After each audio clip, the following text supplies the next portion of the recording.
हाँ तो भाई, हाय हेलो नमस्कार, कैसे हैं आप सब लोग। उम्मीद करता हूँ आप सब लोग बढ़िया होंगे।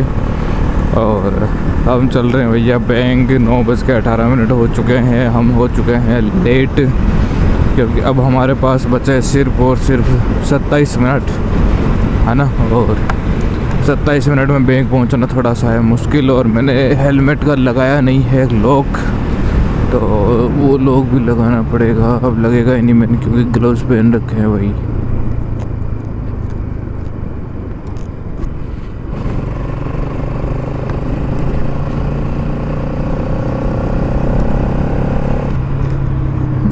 लग जा भाई, भूल जाता हूँ कई बार, फिर थोड़ी सी देर में याद आ जाता है। अरे साले, लगा के वापस निकाल लिया।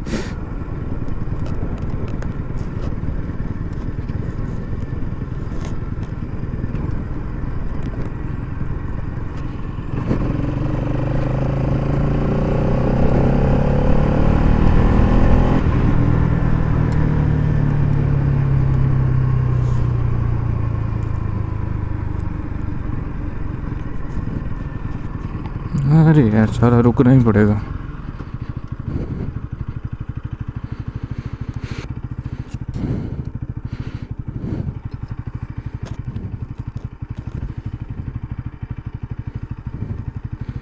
इसमें ना डबल डी लॉक वाला सिस्टम है, तो भाई ये सबसे मुश्किल है और सबसे ज़्यादा सेफ भी है।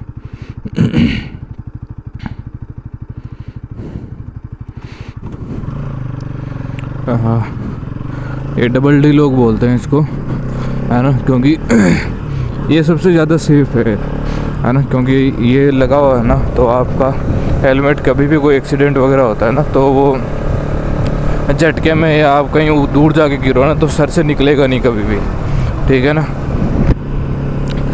और वो दूसरा आता है, बस चिपकता है वो, है ना।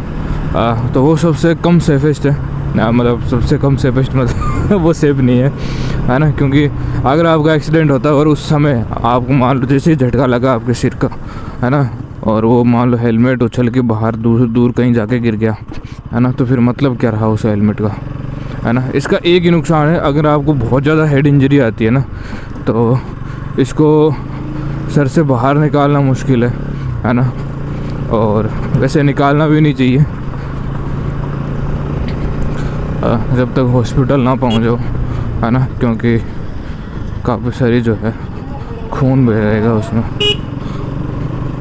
ये हेलमेट काफ़ी ज़्यादा सेफ है, सर को काफ़ी हद तक बचा लेता है। लेकिन अगर भयंकर वाला एक्सीडेंट होता है ना, जिसमें कचूमर बन जाता है ना, तो उसमें तो देखो कोई सी भी चीज़ सेफ़ नहीं है उसके अंदर। ना 4 व्हीलर सेफ़ है, ना 5 स्टार रेटिंग वाली गाड़ियाँ सेफ़ है ना। फिर तो वोल्वो भी नहीं बचा सकती आपको।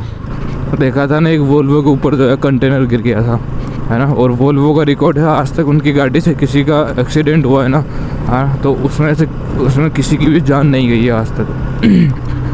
लेकिन वो एक केस हुआ था जब वोल्वो के ऊपर पूरा का पूरा ट्रक, है ना, कंटेनर भरा का भरा पलट गया था, वो पूरी पे चक गई थी। तो इस कंडीशन के अंदर कुछ भी सेफ नहीं है ना। तो ये बात है भाई।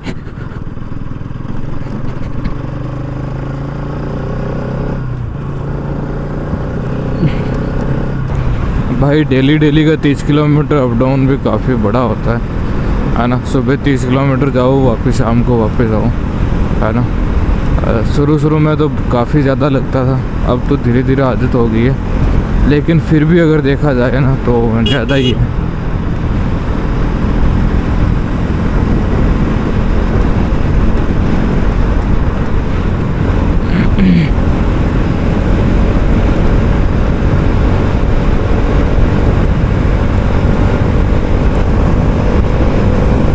है ना, क्योंकि डेली सेम रोड, सेम रास्ता, सेम, और धूप के अंदर इतना जाना आना, है ना। कई बार अपना मूड भी ठीक नहीं रहता है ना, काम की वजह से मान लो, कोई और वजह से मान लो, क्योंकि इंसान है ना, हर टाइम एक मूड में तो नहीं रह सकता।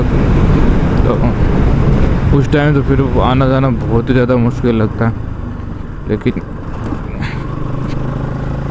वहाँ रह नहीं सकते, मतलब रहने को रह सकते हैं, लेकिन रहना चाहता नहीं हूँ। तो जब डेली घर आ सकते हैं तो बस, और जब तक घर आना पॉसिबल हो घर आ जाओ है ना, क्योंकि फाइनल डेस्टिनेशन जो है वो सबका घर ही है ना। सबको घर जाना है, कोई चाहे कुछ भी कहे, कोई कितना भी कहे कि हमें फ़र्क नहीं पड़ता, हम तो कहीं भी जॉब कर लेंगे, लेकिन भाई घर सबको आना होता है ना। अगर नहीं आना होता तो फिर छुट्टी के लिए क्यों तड़पते हैं कि मेरे को घर जाना है, घर जाना है। तो घर इम्पोर्टेंट है भैया।